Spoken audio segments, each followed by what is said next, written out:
అది. అందులో షేర్ కావాలనుకుంది. అట్లాగే అన్నయ్య సంపాదించుకున్న ఆస్తిలో షేర్ కావాలనుకుంది. అక్కడ వచ్చిన డిస్ప్యూట్, దాంతో వచ్చినటువంటి విభేదం. తల్లేమో కూతురు పక్షాన, వదినేమో భర్త పక్షాన నిలబడటంతో వచ్చినటువంటి ఇష్యూ. ఇక్కడ అట్లా కాదు.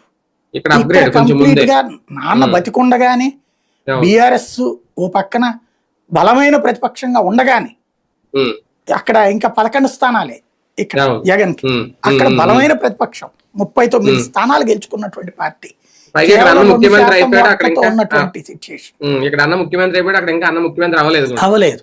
అట్లాంటి చోట్లన సొంత అంటే ఇలాంటి బిడ్డ నాకు పుట్టకుండా ఉంటే బాగుండు అని ఆ తండ్రి కోరుకునే పరిస్థితి తెస్తుంది ఆవిడ. ఎందుకు అంటే కష్టపడ్డాడు ఆయన, ఎన్నేళ్ళో కష్టపడ్డాడు. తెలుగుదేశం పార్టీలో నానా తిప్పలు పడి వచ్చాడు ఆయన. అంతా అయ్యాక ఒక స్టేజ్కి తెచ్చి రాష్ట్రంలో అందరిని ఒక తాటి మీదకి తెచ్చి తెలంగాణ ఆవిర్భావం అంటే ఆషామాషీన ఆయన కష్టపడింది కేసీఆర్. అంత కష్టపడి నిర్మించుకున్నటువంటిది ఆయన ఏది ఒక ఇమేజ్, ఒక రకంగా తెలంగాణ కాక అలాంటి మనిషి సృష్టించుకున్నటువంటి ఒక పార్టీ, ఆ పార్టీని సొంత కూతురు నాశనం చేస్తుంది.